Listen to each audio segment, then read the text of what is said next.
once knew a nigga whose real name was William. His primary concern was making a million, being the illest hustler that the world ever seen. He used to fuck movie stars and sniff coke in his dreams. A corrupted young mind at the age of 13. Nigga never had a father and his mom was a fiend. She put the pipe down, but for every year she was sober, her son's heart simultaneously grew colder. He started hanging out, selling bags in the projects, checking the young chicks looking for hit and run prospects. He was fascinated by material objects, but he understood money never bought respect. He built a reputation cause he could hustle and steal, but got locked once and didn't hesitate to squeal. So criminals he chilled with didn't think he was real. You see, me and niggas like this have never been equal. I don't project my insecurities on other people. He fiended for props like addicts with pipes and needles, and so he felt he had to prove to everyone he was evil. A feeble-minded young man with infinite potential, the product of a ghetto-bred capitalistic mental. Coincidentally dropped out of school to sell weed, dancing with the devil, smoked until his eyes would bleed. But he was sick of selling trees and gave in to his greed.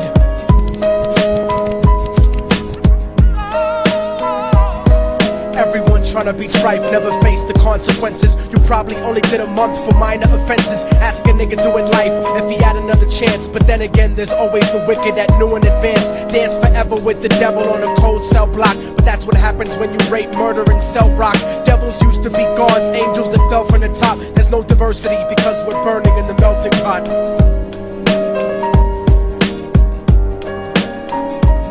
So Billy started robbing niggas, anything he could do to get his respect back in the eyes of his crew. Starting fights over little shit up on the block. Stepped up to selling mothers and brothers the crack rock. Working overtime, making money for the crack spot. Hit the jackpot and wanted to move up to cocaine, fulfilling the Scarface fantasy stuck in his brain. Tired of the block niggas treating him the same.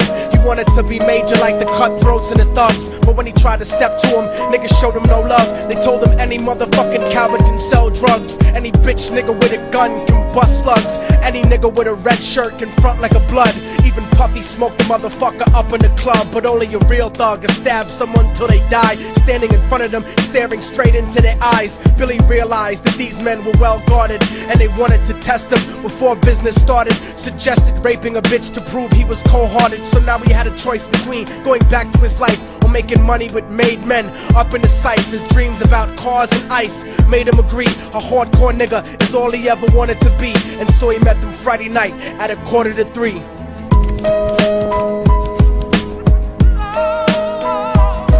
Everyone tryna be trife, never face the consequences. You probably only did a month for minor offenses. Ask a nigga doing life if he had another chance. But then again, there's always the wicked that knew in advance. Dance forever with the devil on a cold cell block. But that's what happens when you rape, murder, and sell rock.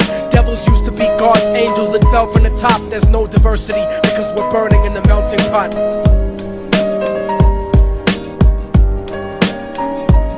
They drove around the project slow while it was raining, smoking blunts, drinking and joking for entertainment, until they saw a woman on the street walking alone, 3 in the morning, coming back from work on her way home. And so they quietly got out the car and followed her. Walking through the projects, the darkness swallowed her. They wrapped her shirt around their head and knocked her onto the floor. This is it, kid, now you got your chance to be raw. So Billy yoked her up and grabbed the chick by the hair and dragged her into a lobby that had nobody there. She struggled hard, but they forced her to go up the stairs. They got to the roof and then held her down on the ground, screaming, "Shut the fuck up and stop moving around." The shirt covered her face, but she screamed and clawed. So Billy stomped on the bitch till he broke in her jaw. Them dirty bastards knew exactly what they were doing. They kicked her until they cracked her ribs and she stopped moving, blood leaking through the cloth. She cried silently, and then they all proceeded to rape her violently. Billy was made to go first, but each of them took a turn, ripping her up and choking her until her throat burned. Her broken jaw mumbled for God, but they weren't concerned. When they were done and she was lying bloody, broken and bruised, one of them niggas pulled out a brand new 22.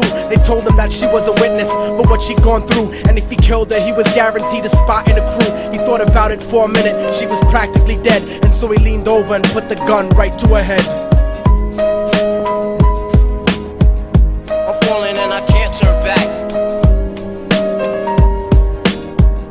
I'm falling and I can't turn back. Right right before he pulled the trigger and ended a life. He thought about the cocaine with the platinum and ice, and he felt strong standing along with his new brothers. Cocked the gat to a head and pulled back the shirt cover, but what he saw made him start to cringe and stutter, cause he was staring into the eyes of his own mother. She looked back at him and cried cause he had forsaken her. She cried more painfully, and when they were raping her, his whole world stopped. He couldn't even contemplate. His corruption had successfully changed his fate, and he remembered how his mom used to come home late, working hard for nothing, cause now what was he worth? He turned away from the woman that had once given him birth, and crying out to the sky cause he was lonely and scared, but only the devil responded cause God wasn't there. And right then he knew what it was to be empty and cold, and so he jumped off the roof and died with no soul. They say death takes you to a better place, but I doubt it. After that they killed his mother and never spoke about it. And listen, cause the story that I'm telling is true, cause I was there with Billy Jacobs and I raped his mom too. And now the devil follows me